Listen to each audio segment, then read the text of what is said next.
Salaam Alaikum. Mr. Moderator, our distinguished guests, brothers and sisters, our friends and our enemies. I know here now, this weekend, it's the mass conference. There's been a lot of great conversation, but is there something you can specifically add for our audience? Sure. I mean, this is where the real work. You are addressing mainly guys. Yeah. Right. So heads of household. Yeah. No, I mean, this is where the real work starts, to be honest. Like the Prophet ﷺ, when he came to Medina, and one of the first things that the Ansar heard from him was talking about what's going to get you into Jannah. And one of the riwayah, he says, as-salatu wa nasu niyam, right? That you're praying when everybody else is sleeping. Okay. When you make an analogy from that, and the ulama I talked about when everybody else takes their foot off the gas, that's when you really get to work, because that's the most beneficial, and that's where you see the most gains. Or like, some of the greats in basketball, for example, they would say, I forget, it was LeBron and Kobe, I believe. Like LeBron used to say, every day I didn't feel like going to the gym. I knew that Kobe was in the gym. And so I used that as motivation to get my butt up off the ground and get into the gym. So now everybody's going back to Netflix and chill. Now's the time where we have to really work. Okay, what do we do? 2 years, we've got midterm elections. Midterm elections are very, very strategic for a lot of reasons. One, it's a lower bar to participate. It means you get a general election and everybody comes out to vote, or at least higher numbers. Midterm elections, only the people like 60 and up are usually voting, or the people are following politics really, really closely. So that means that the barrier to success has been lowered, okay? So that means that we need to develop the infrastructure and the strategic plan for taking advantage of that opportunity, among other opportunities.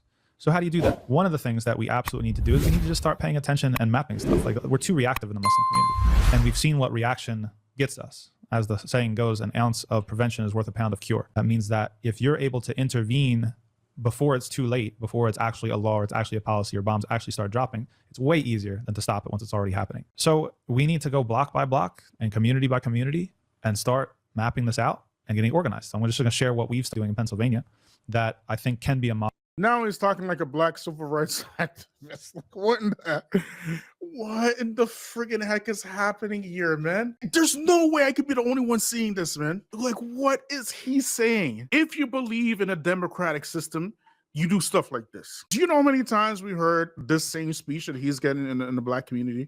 We've been hearing this since the 60s, the very same speech. We can tell you without a shadow of a doubt, going to the polls will not bring about any type of meaningful change whatsoever when it comes to these white supremacists. Going from the historical codifying of suppression of blacks to the point where we had a civil rights movement in this country. The first civil rights movement is not the one that gets talked about very often. In the book, you talk about the first time blacks were freed, and you talk about how that freedom was really an illusion. What do you mean by that? Why weren't blacks free after they were emancipated following the Civil War? Because first of all, what they gave blacks was three things. First of all, they set him free, and secondly, they gave him supposedly 14th Amendment due process and a right to vote. And but those things had no power attached to them. Blacks could not protect themselves with that, because see, everything in the society was based on your ability to be able to take care of yourself. And so blacks were set free at that time, naked, penniless, ignorant, defenseless, without clothing, animals, livestock, land. And so they were abandoned. And you gave them civil rights and the 14th Amendment. He couldn't use them. See, first of all, let's take the 14th Amendment, which is now the ones we hear a lot about. Between 1866 and let's say the 1900s, that 14th Amendment was used 319 times, okay? Out of that, 314 times was by corporations, not blacks. Blacks used it about 4 to 5 times, and guess what happened? They lost every time. Blacks never used the 14th Amendment until 1954. But all major corporations use it. That's when you hear about corporations now being an entity, a person. Or a person. They used that 14th Amendment that was given to blacks. They gave it to the corporations. And what they did, and immediately in 1870, they took blacks' rights from them, okay? Because they didn't have any power. So once again, the rights were basically suppressed. They were just suppressed. That which had been written into law was now effectively thrown out. Because blacks couldn't protect themselves. They had no power. And also what had happened at that point in time is that between 1619, when blacks first came in the country, and until the emancipation, all the wealth in this country and all the power was built around the black slave himself. That's where your money and power came from.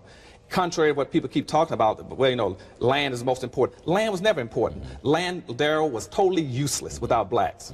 As a matter of fact, President Jackson said that blacks brought 75% of the value to land. You can come in this country, an immigrant, go any place you want to find all the land free. You can just drive a stake in the ground and say, I own from here to that next street. Nobody cared. It had no value. It only had value when you put black slaves on it. And that's why all the wealth was concentrated in the South. As a matter of fact, in 1860, out of 66% of all the persons in this country had over $100,000 worth were in the South. As a matter of fact, and out of the 5 million blacks who were enslaved, they had a net investment value of over $8 billion. That $8 billion was more wealth than all the other corporations and federal government put together. As a white man in the South who had 2 black slaves was richer than any person in the North. But if you threw the average person in the North, I threw in his house, his business, his land, his clothes, his net worth, and his bank account. We can tell you that will be on the shadow of a doubt. It won't. But if you're looking to keep your oppressor in power, that's the best way to do it. What he's saying right here. See, black folks, they thought that if they can, you know, get involved in elections, that perhaps that will bring about some change, right? This is what they thought, and then rightfully so. They used to think this, right? Because of what happened during whatchamacallit. What's that time called after slavery time? The Restoration period? Reconstruction period. During Reconstruction period, okay? This is what black folks did. They got involved in politics, you know, within a 12-year period, from 0% literacy to like 68% literacy. One of the biggest miracles in human history, okay? They're building schools, they're building, you know, businesses, offices, all kind of stuff during this Reconstruction period. It was violently razed to the ground in the U.S. And after it was violently razed to the ground, these folks couldn't stop disenfranchising black folks to the vote. So they're always trying to get to the back to the vote. That's when you have the whatchamacallit, the Voting Act of 1968? Voting Act 1968, I believe it was. Right? That's why y'all immigrants can vote, okay?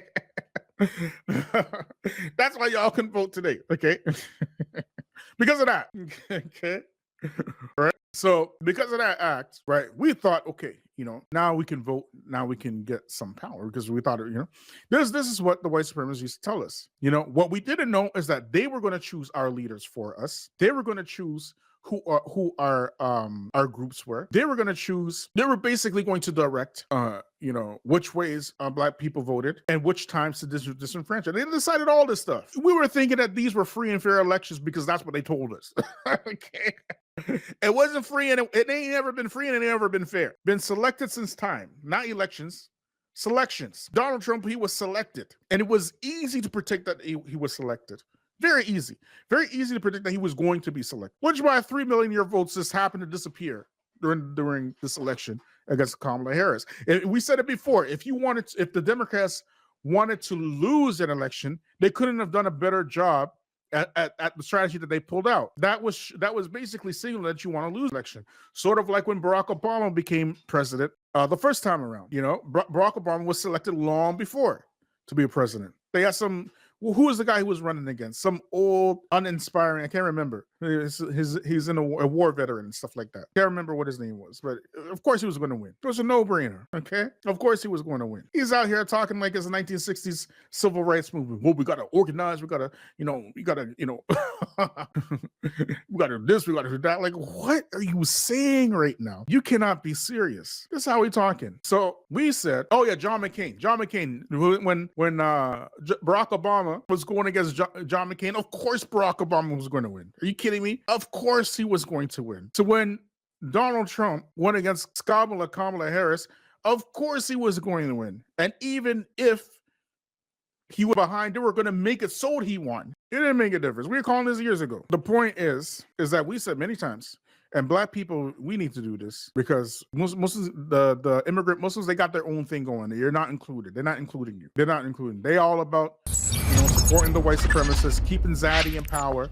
As long as I, can keep my job and send money back to my home country, I'm good. That's what they about. And we said that really you should be working on within your own specific community and strengthen your own community. You're not going to stop a genocide at the ballot box. That's ridiculous. That's ludicrous. First of all, black empowerment is not the same as empowerment, is it? No. Why? No. Because empowerment, in my definition, means giving people the psychological feeling of competence and ability to compete. Now, keep in mind, and I told you back on that public policy, they did just the opposite in the conditioning system, was to tell you that you could never compete with the white society, Right. and that they passed laws that restricted you from competing, and they also, in their conditioning element, they made you see your future and your well-being only through the eyes of the master, okay? And so when I talk about self-empowerment, I'm talking about how do you get my people to be able to feel self-confident, that they can pick up resources and be just as competitive as any other group. Group economics. Group economics. We have to start practicing group economics, which means you're going to have to start spending you got to quit, you got to stop the flight of black capital out of this community, out of our communities. Presently what's happening is black folk are spending 95% of our money in the suburbs, okay? And we leave about 3%, 5% in the community. 3% that goes to non-black businesses. Blacks are left with 2% of their annual disposable income. It is humanly impossible for you to live off of 2% of your income. So what happens now is that we've enabled the white community to live off of two incomes, to live off of 100% of their income and 95% of blacks' income. Okay? Because both the white community and the black community are boycotting black businesses. That is the primary thing that's killing black businesses. It's not the fact that blacks don't know management, don't know cost analysis, accounting, control, or personnel management. It's because both the black and the white community are killing blacks' businesses by boycotting them. We also know we don't practice quid pro quo in politics, which means you got to say to your people in an election, what can you do for me whether you're black or white if I vote for you? Right. And presently the system is that since black folk are subordinate to and excluded from the system, we can only do what's mainstream. And if they do what's mainstream, nothing's going to happen for black folk. Blacks must reach a point of self-determination by the year 2015 in your analysis. That's right. Why? Why? Because at that time, about 7, 8 major things that's going to wipe us out if we don't do something very quick about getting some power and wealth, rebuilding our communities and being competitive. One, we anticipate in the next by the year 2013, approximately 8 to 6 million Hispanics entering this country and 41 million Asians. We have been the #2 population in this country now for approximately 400 years. We're going to be pushed from #2 down to #4, okay? Now, if you didn't get anything for 400 years when you're #2, you figure what you're going to get when you become #4. You're not going to be you're going to have to now speak through 2 other groups. Secondly, crime is going to be a cold word for blacks. Blacks are going to be further criminalized than they are now. Next thing is going to happen to black folk, we're going to be forced into what we call a new world order. We're going to have to compete with groups all over the world that we're totally ill-equipped to compete with. But let me get to one other point very quickly. Right. Let me skip off that second. Very quickly. So, because one of the things I want blacks to also focus on is civil rights. You missed that question about civil rights. Right. We got to get away from civil rights because that's not the major issue. Civil rights won't give you any power. Neither will integration, because black folk have been so psychologically, so politically, and so economically damaged, Daryl, by 400 years of deprivation and exploitation, that civil rights and integration won't even reach us. We can't be reached by it, and we can't be, it can do nothing for us. As a matter of fact, even if you're going to talk about civil rights, then switch it. Right. Instead of talking about, look, gays talk about gay rights, handicaps, handicap rights, females, feminist rights, veterans, veteran rights. Right. And when you get to black folk, why do you talk about civil rights? I don't know any blacks named civil. Talk about black rights. Okay. Instead of talking about social integration, talk about economic integration. Paper gold. You see, black folks are chumps. If America were to tell you to bring all the rocks in this country to her, and she'll give you $1 million for it, you'll do it. And the next day she'll tell you we're using rocks for currencies, chump.